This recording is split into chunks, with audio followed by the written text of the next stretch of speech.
Praise God sa pong mapagpalang gabi sa lahat ng ating mga kapatid. Muli tayo po ay nandito sa ating pong FB Live broadcast every Wednesday. Minsan pa isa pong mapagpalang gabi sa lahat ng mga inaabot ng ating tinig doon sa ating mga kapatid na kung saan ay lagi po nating nakakasama regularly every Wednesday. Ito po yung programa ng Kapihan sa Pastulan, 8 p.m. in the evening. Hayaan po ninyo na muli ako po inyong samahan sa ating pong patuloy na pag-aaral. Magamit natin ang social media sa patuloy natin na paglago sa ating pong pagkaunawa sa kapahayagan ng Panginoon. Binabati natin yung ating mga kapatid na kung saan ay nakakapag-tune in. Hindi man sila makasabay dito po sa atin na pag-broadcast sa ating FB Live, pero doon po sa ating pong mga record ay pinapanood po nila yan. Salamat po sa Panginoon. Salamat sa bawat isa. Binabati natin syempre ang aking may bahay. Andito po tayo ngayon sa Nueva Ecija, sa San Leonardo. At yun ating mga kapatid na kung saan ay sa mga oras na ito, ano man ang kanilang mga pinagkakaabalahan, Luzon, Visayas, Mindanao, at sa iba't ibang panig ng daigdig. Salamat sa Panginoon sapagkat meron po tayong social media na pwede po nating magamit upang patuloy na maging alulod o daluyan ng kanyang pagpapala, upang tayo patuloy na makapakinig at patuloy tayong maabot ng salita ng Diyos. Salamat sa biyaya ng Panginoon dahil siya ay patuloy na naglalagay nung uhaw at gutom sa ating mga puso. Yan po yung malimit nating sinasabi sapagkat yan po yung isang bagay na hindi kayang dayain sa buhay po ng isang mananampalataya.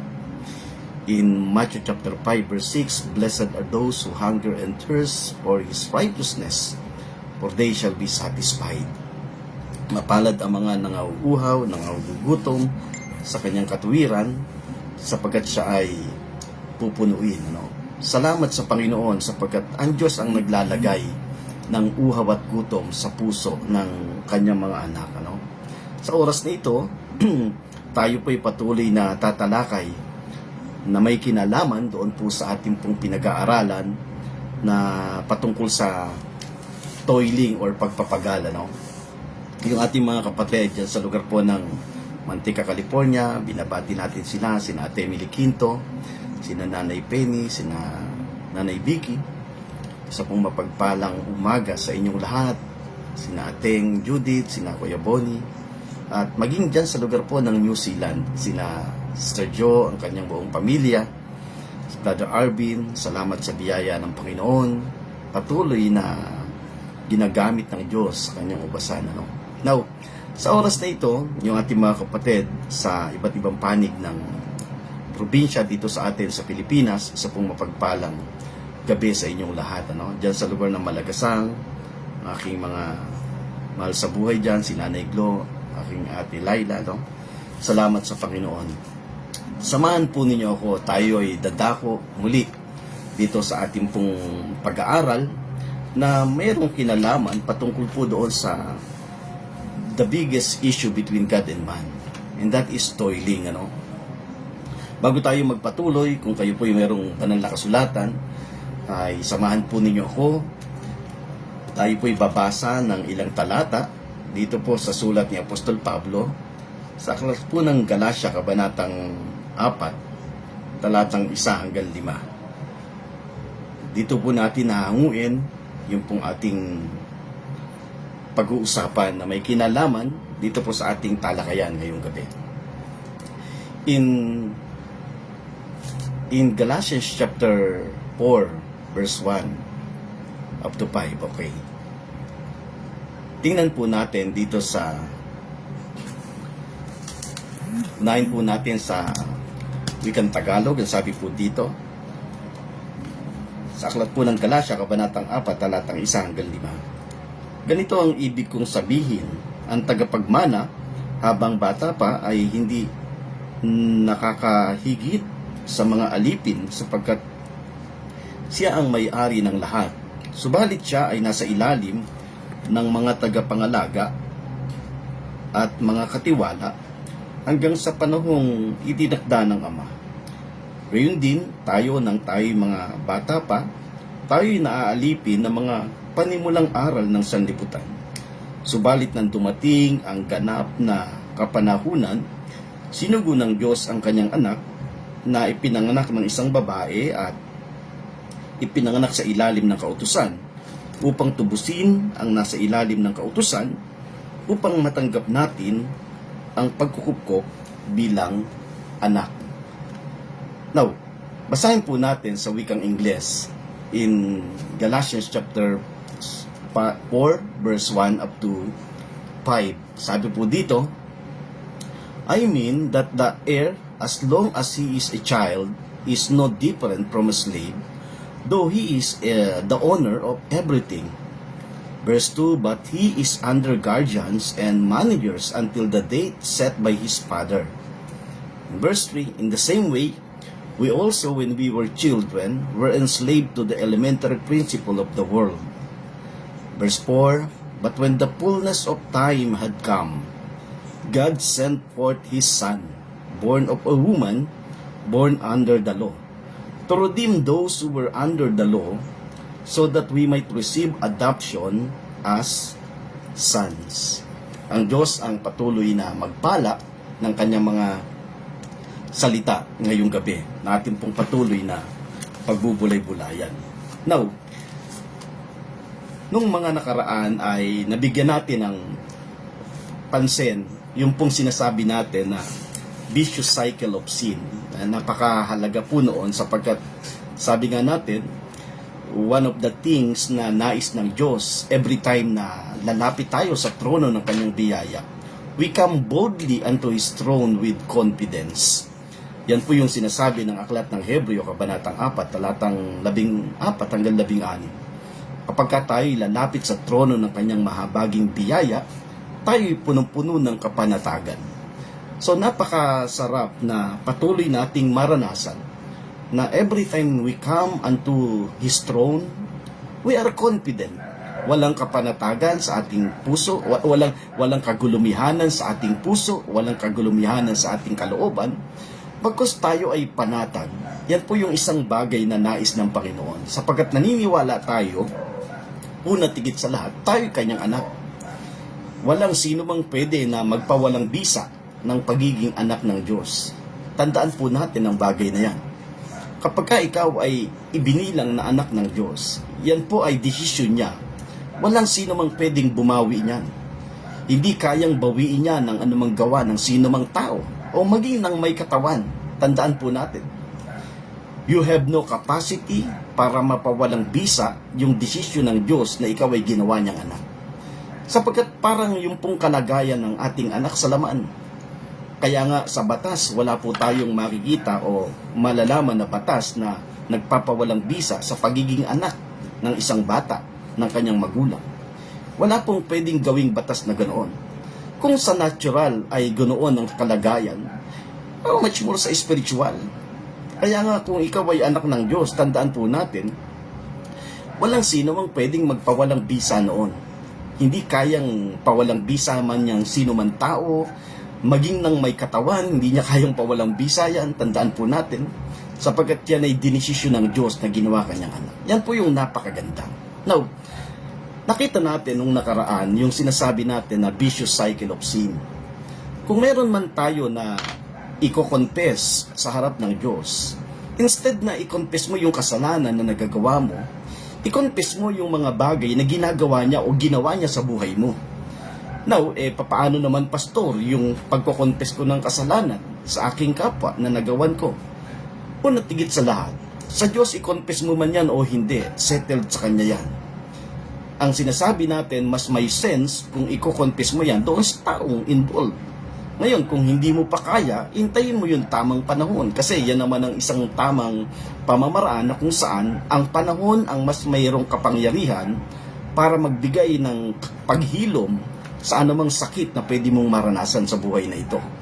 Now, nakita natin, once na ikaw ay nag-confess ng sin, then, dumadating tayo doon sa point na yun ay pinibigyan mo ng pagpapalakas. O yung sinasabi natin na once you confess your sin, then ang mangyayari noon, yun ay ini-empower mo. Pag yun ay na-empower, magkakaroon yun ng lakas para yun ay muling maulit, and that is repetition, and then pasok yun sa condemnation. That is vicious cycle. Paulit-ulit lamang yan. Paikot-ikot.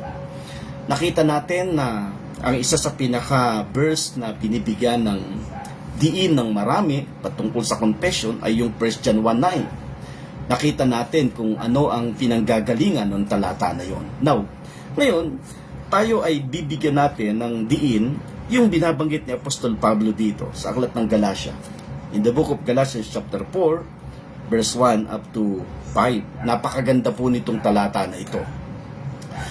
Every time na tayo ay magbabasa ng salita ng Diyos, one of the most important thing that needs to consider, ito yung sinasabi natin malimit, isang bagay na napaka-importante na ikukonsidera natin sa panahon na tayo'y nakikinig ng salita ng Diyos, nagbabasa ng salita ng Diyos, nakikinig tayo sa nangangaral, walang iba kundi yung tinatawag natin na timeline. Timeline is very important. Tandaan po natin, pag sinabing timeline, yan po yung panahon na kung saan, like for example, before, during, after, that is timeline. Kasi sa buhay natin, mahalaga po yan. Meron tayong nakaraan, meron tayong kasalukuyan, at meron tayong hinaharap. Now, dito sa ating pong pag-aaral ng salita ng Diyos, every time na ikaw ay nakakapakinig, na nakakapagbasa ng salita ng Diyos, one of the thing that needs to consider ay walang iba kundi yung timeline. Mahalaga po yan. Like for example, yung law. Before the law, bago ibigay ang kautusan, and then during the law, panahon ng kautusan, and then after the law, pagkatapos ng kautusan. That is timeline. Napaka-importante po yan. Kasi sa banal na kasulatan, kapag tiningnan po natin, hindi nangangahulugan na nabasa natin sa Biblia, not because it's written in the Bible, ito'y para sa atin, or ito'y para sa iyo. Tandaan po natin, meron tayong makikita na itong para kay Pedro, hindi ito para kay Juan. Or yung para kay Juan, hindi ito para yung kay David. Kasi ang nangyayari, kinoconsider ng bawat isa o ng karamihan, akala natin na once na sinabi ng salita ng Diyos, ito'y para sa atin. Napakadelikado po ng bagay na yun. Kaya nga yung sinasabi natin na we need to consider yung timeline every time we read or heard the word of God. Before the law, during the law, after the law. Tingnan natin yung law. Kasi ang ating pong binasa ngayong gabi ay yung sinulat ni Apostol Pablo sa Galatia Kabanatang 4, talatang 1 hanggang 5. Yan po'y merong kinalaman sa kautusan. Pag tinignan natin, the law was given to the Jews. Ang kautusan ay binigay sa mga Hudyo. Take note, Hindi po lang yung 10 ang sinasabi natin na kautusan. Kasi ang kautusan, kapag yan po'y ating tiningnan or isinearch natin, that is 613 laws. 613 laws of Moses. So, the law was given to the Jews. Yan po'y ibinigay sa mga Hudyo. Kaya nga, sinabi ng John chapter 1 verse 17, kung titingnan po natin sa banal na kasulatan, ano yung sinasabi ng aklat ng Juan, kabanatang 1, talatang 17. Tingnan nyo po yung binabanggit dito. In John chapter 1 verse 17. Merong binabanggit dito si Juan. Ang sabi po dito, in verse 17, okay. For the law was given through Moses, but grace and truth came through Jesus Christ. So maliwanag that the law was given to the Jews. Yan po'y para sa mga Hudyo. Kaya ang mga Hudyo ay naandoon sa kanila ang kautusan. Ibinigay yan para sa kanila. But take note, ito yung hindi nalalaman ng napakadami. Kasi kapag tinignan natin, although ang kautusan ay ibinigay para sa mga Hudyo, But to fulfill the law, yung pagtupad nito, it's only for a single Jew. At yun ay walang iba kundi si Jesus. Kasi, kung titingnan natin sa banal na kasulatan, wala namang nakasunod sa kautusan.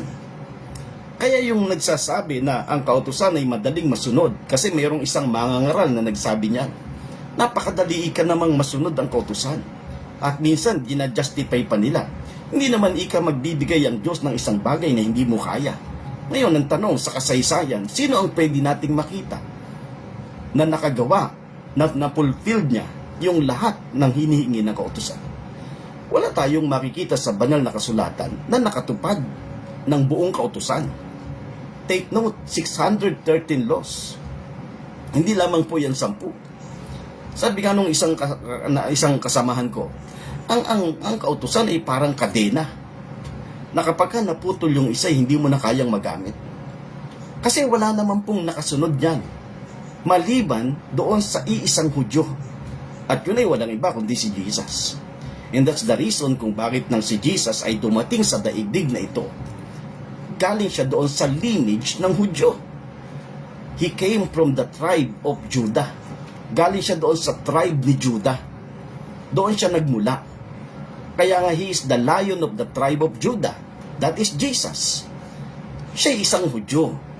Kasi, kaya nandoon siya sa lineage ng Jew, it's because siya yung magpupulfill ng hinihingi ng buong kautusan.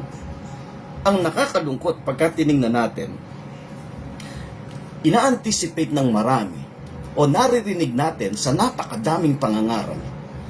Yes, tama yung sinasabi nila that the Jew were under the law. But to fulfill them, it's not for all the Jews. It's for a single Jew. And that is Jesus. Tingnan po nating maigi yan. No? Not all Jews are required to fulfill them. Instead, it was intended for one single Jew only. That is Jesus. Ito po yung sinasabi niya in the book of Matthew chapter 5. Tingnan nyo pong maigi. Dito'y makikita natin yung isang bagay na kung saan kaya siya pumarito. Sa aklat ng Mateo kabanatang 5, in the book of Matthew chapter 5, verse 17 up to 18, do not think that I have come to abolish the law.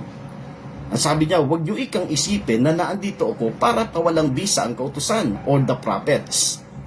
I have not come to abolish them, but to fulfill them. See? Makikita natin ang isang layunin ng Panginoon kung bakit siya dumating at pumarito. Walang iba kundi para tuparin ang buong kautusan. Not to abolish them, but to fulfill them. Verse 18, for truly I say to you, until heaven and earth pass away, not an iota, not a dot, will pass from the law until all is accomplished. Napakaganda nung mababasa natin na sinasabi doon sa aklat ng Mateo kabanatang 17 hanggang 18 na kung saan siya'y naparito hindi para pawalang bisa ang kautusan, kundi ito'y para tuparin. Kaya walang ibang nakatupad yan kundi si Jesus lang. And the last law that has been fulfilled is no other than the law for baptism. Yan ay mababasa natin in the book of Matthew chapter 3. Pag binasa natin ang Matthew chapter 3, napakaganda po ng tagpo doon. Ito po yung tagpo na kung saan ibabaptize niya ang kanyang pinsa, magpapabaptize siya doon sa kanyang pinsa na si John the Baptist. Tingnan niyo pong maigi. In John chapter 3, makikita natin doon yung tagpo na kung saan nung siya ay sinasabi ng kanyang pinsan na ibaptize siya, ayaw siyang ibaptize ni John the Baptist. Sabi niya, hindi nga ako karapat-dapat na magkalag ng yung panyapak. Pero alam nyo, anong sabi ni Jesus? Ito yung magandang bagay na makikita natin. Ang sabi ni Jesus, doon sa kanyang, bago siya magsimula ng ministeryo, basahin natin, simulan natin doon sa verse 14. But John forbade him, saying, I have need to be baptized of thee, and comest thou to me? Sabi niya, hindi ako karapat dapat, but ako. Then, and Jesus answering said unto him, suffer it to be so now, for thus it becometh as to fulfill all righteousness. And then, he suffered him. Sabi ni Jesus, hayaan mong gawin ito ngayon upang matupad ang sinasabi ng buong kautusan. To fulfill all righteousness. Kasi yung pong kautusan or yung law, that is law for righteousness. Kaya nga nang siya ay binaptize, the last law that has been fulfilled is no other than the law for baptism. Yun ang kahuli-hulihang law na pinulfilled ni Jesus. And then, after na ma-fulfilled ni Jesus yon, ang sabi doon, and Jesus, when he was baptized, went up straightway out of the water, and lo, the heavens were opened unto him, and he saw the Spirit of God descending like a dove and lighting upon him. Bumaba ang banal na Espiritu sa anyong kalapate at lumapag sa kanya. And first time na nangyari, the voice came from heaven saying, merong tinig na mula sa langit na nagsabi, this is my beloved Son in whom I am well pleased. So dito makikita natin kung papaano na si Jesus, talagang siya lang ang merong karapatan na mag-fulfilled ng law. Dito sa ating binasa, in Galatians chapter 4, verse 1 up to 5, makikita natin dito, the Jews were under the law, but they are not supposed to fulfill them, because it was reserved for Jesus alone. Now, tingnan po nating maigi. Maaring magsasabi tayo na, ibig sabihin pala, pastor, ang Hudyo ay nasa ilalim ng kautusan. Lahat, yes, as in lahat. Pero yung pagtupad sa kautusan, tandaan po natin, ay hindi para sa lahat. It is only for the single Jew, and that is Jesus. Yan po yung maliwanag. Dalawang bagay na makikita natin, the very obvious. Tingnan nyo pong maigi. Malimit natin itong marinig sa pangangaral. Itong dalawang bagay na ito. The Jews are under the law. Ang mga Hudyo ay nasa ilalim daw ng kautusan. And then the Jews are required to fulfill the law. Yan yung pinaka-common na lagi nating marinig. Pero, pag tinignan natin, in Galatians chapter 4, verse 1 up to 3, basahin po muli natin. Tingnan nyo po yung sinasabi. Para mas maging maliwanag, itong talata na ito'y lagi ko pong nababasa. But nakakalungkot, kakaunti lang po ang nagcha-challenge dito sa talata na ito. Tingnan nyo pong maigi. Now I say that the heir as long as he is a child, different nothing from a servant, though he be Lord of all. Ang sabi doon, ganito ang ibig kong sabihin, ang tagapagmana habang bata pa ay hindi nakahihigit sa mga alipin, bagamat siya ay may-ari ng lahat.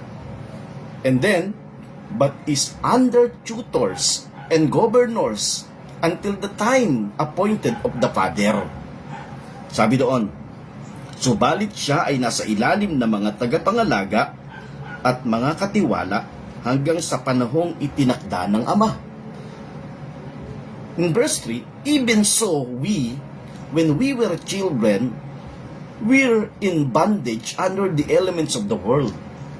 Sabi doon, gayunman, tayo yung mga bata pa, tayo'y naaalipin ng mga panimulang aral sa sanlibutan. Makikita natin, yung unang premise in Galatians chapter 4, verse 1 up to 3, kitang-kita natin na kung saan all Jews before Christ came were all under the law. Lahat ng mga Hudyo, bago dumating ang Panginoong Hesus, talagang sila'y nasa ilalim ng kautusan. Yun naman ang sinasabi doon.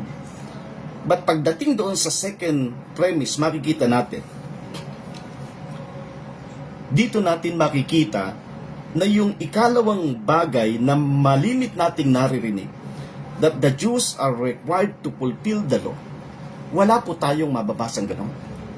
Anong sabi doon sa verse 4 and 5? The Jews were under the law, but were not supposed to fulfill. Tingnan niyo po. But when the fullness of the time was come, nang dumating ang takdang panahon, God sent forth His Son, made of a woman, made under the law. Ito yung sinasabi natin na merong timetable ang Diyos. Hindi po natin yan kayang mapapasubalian. Ang Diyos, meron siyang itinakdang panahon.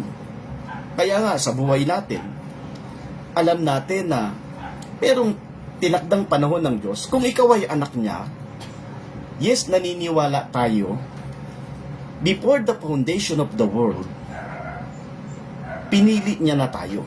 Kasi yun ang sinasabi ng aklat ng Epeso.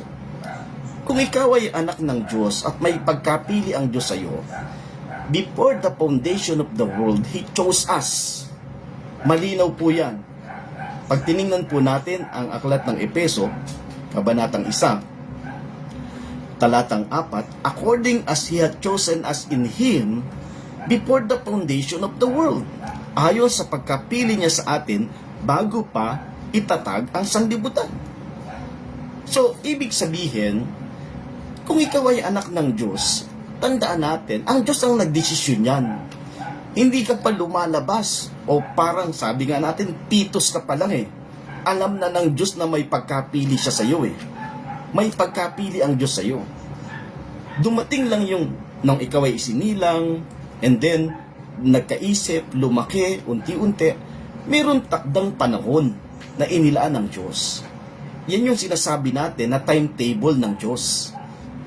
Na sinasabi ng Galatians chapter 4 verse 4, but when the time had fully come, nang dumating ang takdang panahon. See? That's timetable. Ang sabi doon sa ating pinag-uusapan, in Galatians chapter 4 verse 4, na napakaganda, but when the fullness of time has come, God sent forth His Son, made of a woman, made under the law. Isinilang, subalit nang dumating ang ganap na kapanahunan, isinugo ng Diyos ang kanyang anak na ipinanganak ng isang babae at ipinanganak sa ilalim ng kautusan. Pagdating sa verse 5, anong layunin? To redeem them that were under the law. Upang tubusin, sabi doon, upang tubusin ang mga nasa ilalim ng kautusan, upang matanggap natin ang pagkukupkop bilang mga anak. See? Napakalinaw. Na doon sa first premise, makikita natin, tama yun. The Jew were under the law. But the second premise, na kung saan ay sinasabi ng marami, that the Jew are required to fulfill the law, that's wrong. Kasi malinaw yung sinabi ng Galatians chapter 4 verse 4, nang dumating ang takdang panahon, isinilang, walang iba kundi ang Panginoong Hesus. Ang layunin ay tubusin ang lahat ng mga nasa ilalim ng kautusan. So yun ang maliwanag. Kaya dito sa ating pinag-uusapan, ang kautusan ay ibinigay para sa mga Hudyo. But yung pagpupulfilled o pagtupad ng kautusan, ito'y para doon sa isang nag-iisang Hudyo. At yun ay walang iba kundi ang Panginoon. Napaka-importante po ng bagay na yan. Now, very clear that the second was totally wrong. The Jews were not required to fulfill them. Instead, it was reserved for a single Jews only, and not for everyone. It was Jesus' role to fulfill the law for righteousness. Yan po ay katungkulan ni Jesus. Kaya nga, Christ is the end of the law for righteousness. Kaya siya tinawag na righteousness, or He is righteous. It's because pinulpil niya yung law. Ang law ay law for righteousness. Makikita natin yan sa aklat ng Roma. Tingnan po natin yung sinasabi. Ito yung sinasabi ni Apostol Pablo sa aklat ng Roma, kabanatang 10, in Romans chapter 10, verse 3. Ang sabi dito, For they being ignorant of God's righteousness and going about to establish their own righteousness have not submitted themselves unto the righteousness of God. Maliwanag yung sinasabi dito dahil sa hindi nila pagkaunawa sa katwiran ng Diyos, sila ay nagtayo ng sarili nilang katwiran. Ang sabi doon, and going about to establish their own righteousness, have not submitted themselves unto the righteousness of God. And then, pagdating sa verse 4, ang sabi po doon, for Christ is the end of the law for righteousness to everyone that believeth. So, Christ is the end of the law for righteousness. Si Kristo yung kautusan na kung saan ay pinulpil niya. He fulfilled the law. He is the end of the law for righteousness. Kaya yung pag-fulfilled ng law, tandaan po natin, yan ay walang iba kundi para kay Jesus. Kaya kung ang isang tao ay patuloy na, una tigit sa lahat, gusto kong makita natin, if we are a Gentiles, actually, tayo yung mga hentil di naman tayo mga Hudyo. Ang maliwanag na makikita natin, ang mga Hudyo, para sa kanila yung kautusan, hindi para sa mga hentil. Ang nakakalungkot ngayon, there's a lot of preaching na ini-impose nila na dahil sinabi ng Biblia, akala nila ito ay para sa lahat. Tandaan po natin, ito yung sinasabi natin. Napaka-importante every time we read the scriptures, every time na tayo makikinig ng pangangaral, we need to consider the timeline. We need to consider the dispensation. Ano yung dispensation? Dispensation of men. Nang nilikha ng Diyos ang tao, wala pa namang Hudyo noon. Kailan ba lang dumating ang Hudyo? Hindi ba dumating ang Hudyo? Isa yan doon sa anak ni Israel na walang iba kundi si Judah. Kaya nga, Jew. Galing yan kay Judah. 12 tribes of Israel at isa doon si Judah. Diyan galing ang Hudyo. So yun ay pinili ng Diyos, yung tao na yun, yung bayan na yun. So, paano pastor nung nilikha ng Diyos ang tao? Consider, ano tayo? Consider we are all Gentiles. Wala pa namang pinipili ang Diyos noon na bayan niya, na sinasabing bayan niya. We are all Gentiles. And then dumating yung paglaganap ng henerasyon, dumating nga yung tribe of Judah, then pinili ng Diyos. So, nagkaroon ng dalawang grupo ng tao, Gentiles and Jews. Kaya sabi ng aklat ng Galatians chapter 3, kung titingnan natin, yun yung binabanggit ni Apostol Pablo, wala ng Hudyo, wala ng Griego, wala ng alipin, wala ng Malaya, wala ng babae, wala ng lalaki. We are all one in Christ. So, ibig sabihin, merong hentil, merong Hudyo, merong mga na kay Kristo, or new creation. See? 3 groups of people. Napaka-importante po niyan. That is a dispensation of men. The same dito sa ating pinag-uusapan. Hindi porke mo na nabasa mo na sinabi ng banal na kasulatan na yung kautusan, so, aariin mo na ito'y para sa lahat. The Jew, it's only for the Jews. The law, it's only for the Jews. But to fulfill the law, it's only or reserved for one Jews. And that one Jew, that is Jesus. Now, to fulfill the law, it was reserved for only for one Jew. Ito yung sinasabi ni Apostol Pablo. Very clear po yan. Yung to fulfill the law, it was reserved for only one Jew. Yan ang sinabi ni Apostol Pablo doon sa Galatians chapter 4, verse 4 up to 5. But when the fullness of time had come, God sent forth His Son, and that is Jesus, born of a woman, born under the law. Verse 5, to redeem those who were under the law, so that we might receive adoption as son. So, the law was given for the Jewish unbelievers and not for the Gentiles. Ito, maliwanag. Makikita natin yan. yan ay ibinigay doon sa mga Jewish unbelievers. Ang sabi ng 1 Timothy chapter 1, verse 8 up to 10. Tingnan natin sa ESV translation. In 1 Timothy chapter 1, verse 8 up to 10. Salamat po sa ating mga kapatid, ating pong nakakasama ngayon, aking mahal na kumparing Bondok, dyan sa lugar ng Dasmariñas, Ate Emily Quinto, good morning Pastor, and Sister Jo. Tingnan po natin yung sinasabi in 1 Timothy chapter 1, beginning from verse 8 up to 10. Sabi po dito, now we know that the law is good if one uses it lawfully, understanding this, that the law is not laid down for the just, but for the lawless and disobedient, for the ungodly and the sinners, for the unholy and profane, for those who strike their fathers and mothers, or for murderers, the sexually immoral, men who practice homosexuality, and slaves. So makikita natin, yung law, it was given for the Jewish unbelievers and not for the Gentiles. Now, what about the Gentile unbelievers? Paano naman yung mga hintil, pastor? Ano naman ang ibinigay sa kanila? Tandaan po natin, makikita natin yung binabanggit doon sa Romans chapter 2 para lang mas maging maliwanag sa atin.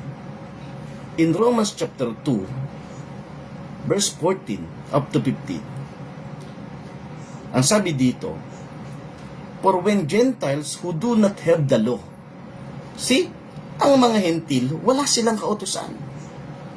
Ang sabi doon, for the Gentiles who do not have the law by nature, do what the law requires, they are law to themselves, even though they do not have the law.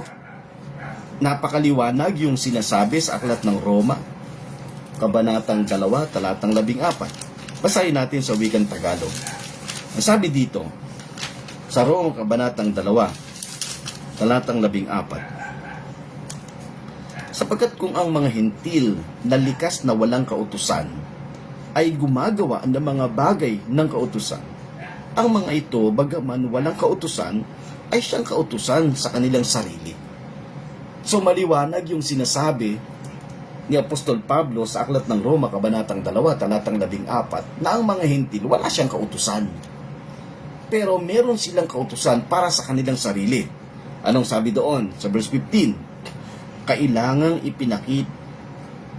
ipinakita na ang hinihiling ng kautusan ay nakasulat sa kanilang mga puso, na ito'y nagpapatutuo rin ng kanilang budhi, at ang kanilang mga pag-iisip ay nagbibintang o nagdadahilan sa isa't isa. Tingnan niyo po yung pagkakabanggit dito sa wikang Ingles. Nilinaw ni Apostol Pablo, makikita natin kung anong kautusan meron ang mga hentil. For when Gentiles who do not have the law by nature do what the law requires, they are a law to themselves, even though they do not have the law. Verse 15, they show that the work of the law is written on their hearts, while their conscience also bear witness, and their conflicting thoughts accuse or even excuse them. So yung law na meron sila ay walang iba kundi yung conscience. Yung mga Hudyo, dito makikita natin. Tingnan nyo pong maigi. Kung meron 3 grupo ng tao, merong Gentiles, merong Jews, merong New Creation or in Christ, lahat sila'y merong law. Ano ang law ng Gentiles? Ang law ng Gentiles ay walang iba kundi law of conscience. Yan binabanggit ng Romans chapter 2 verse 14 up to 15. Ano yung law ng Jews? Ito'y walang iba kundi yung law of Moses na ibinigay sa kanya para sa mga Hudyo. Ano naman yung para sa mga na kay Kristo? Walang iba kundi law of Christ. Yan ang binabanggit ng aklat ng Galatians chapter 6. Carry each other burden so that we may fulfill the law of Christ. Magtulungan ika sa bawat pasanin upang matupad ang hinihingi ng kautusan ni Kristo. So makikita natin, yung 3 grupo ng tao, meron din tatlong klase ng kautusan. The law of conscience, the law of Moses, and the law of Christ. Napakaliwanag po niyan. Hindi ba kitang-kita natin na nahimay nating maigi yung bagay na sinasabi natin? Kung meron tatlong grupo ng tao, meron tatlong klase ng kautusan. Now, ang ating pinag-uusapan ay walang iba kundi yung law of Moses. Yes, ang law ay para sa mga Hudyo. But to fulfill them, hindi ito para sa kanila. It reserved only for the one Jew. And that is Jesus. Alam nyo, napakadami pang pwede nating maging tanong dito po sa ating tinatalakay na ito. Maaring ang magiging tanong natin, ano naman ang function ng law para sa mga Hudyo? Kasi kung ibinigay ng Diyos yan, hindi naman para pala sila ang magpupulpil niyan, ang tutupad niyan. Ano yung function niyan para sa kanila? Yun po yung mga magagandang mga tanong. At I hope na sa mga susunod na araw ay matatalakay natin ang bagay na yan. Salamat po sa inyong lahat na kung saan ay patuloy na nilalagyan ng Diyos ng mitiis sa ating puso. Na patuloy natin na maunawa itong mga katotohanan na ito. Alam nyo, sabi ko nga, nawa ay patuloy po tayo na magkaroon ng mataas na mitiis sa ating mga puso, ng minimiti natin na lubusan natin siyang makilala ng lubusan sa buhay natin. Sapagkat isang bagay na sinasabi ng aklat ng Daniel 11:32, the people who knew their God shall be strong in faith. Yung isang taong merong malalim na pagkakilala sa Panginoon, siya'y tatayong matibay at matatag. Salamat po sa Panginoon sapagkat patuloy nating ginagamit ang social media upang patuloy natin na maipangaral ang purong katotohanan ng kapahayagan ng salita ng Diyos. At kung kayo po ay mayroong mga katanungan doon sa ating mga kapatid na kung saan ay nakatune in sa atin, even doon sa ating YouTube channel, pwede po kayong magtanong upang patuloy pang mas lumago, lumalim yung ating pagkaunawa dito sa katotohanan ng ating mga pinapangaral. Salamat po sa inyong lahat na aking pong nakasama doon sa ating mga kapatid na ngayon pa lang ay nag-tune in, maaring doon sa ating mga kapatid na meron silang activities na ginagawa sa kasalukuyan. Salamat po sa inyong lahat.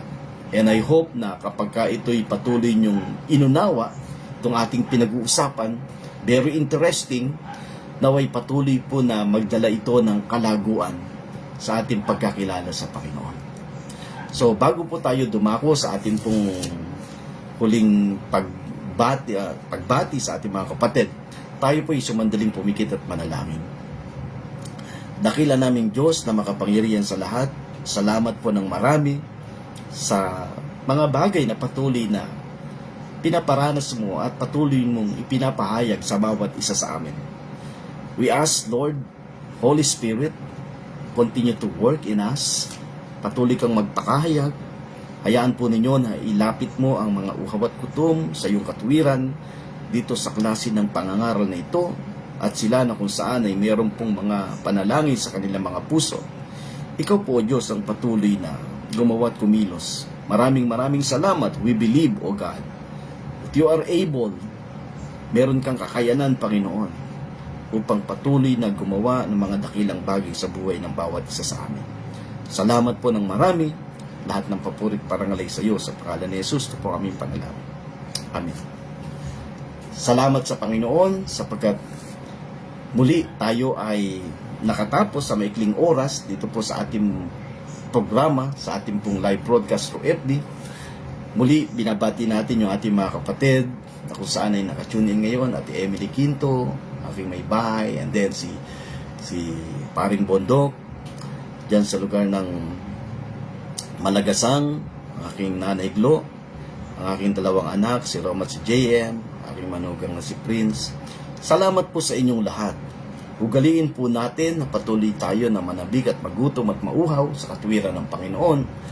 At kindly message nyo lamang po kung meron po kayong mga katanungan sapagkat napakaganda, napakasarap na patuloy po tayo magkaroon ng malalim na pagkaunawa sa pagkakilala natin sa ating Diyos.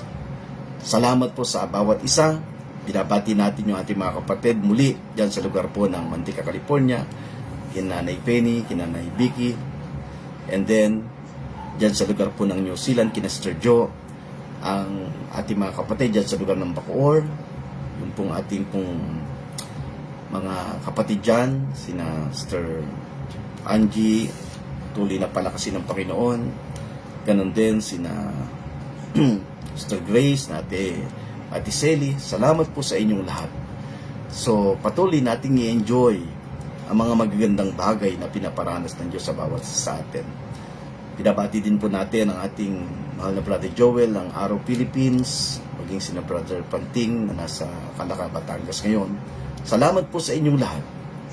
Po ang inyong nakasama, Pastor Manuel Herrera, at i-enjoy po natin ang bawat kapahayagan ng Panginoon sa kanyang mga salita.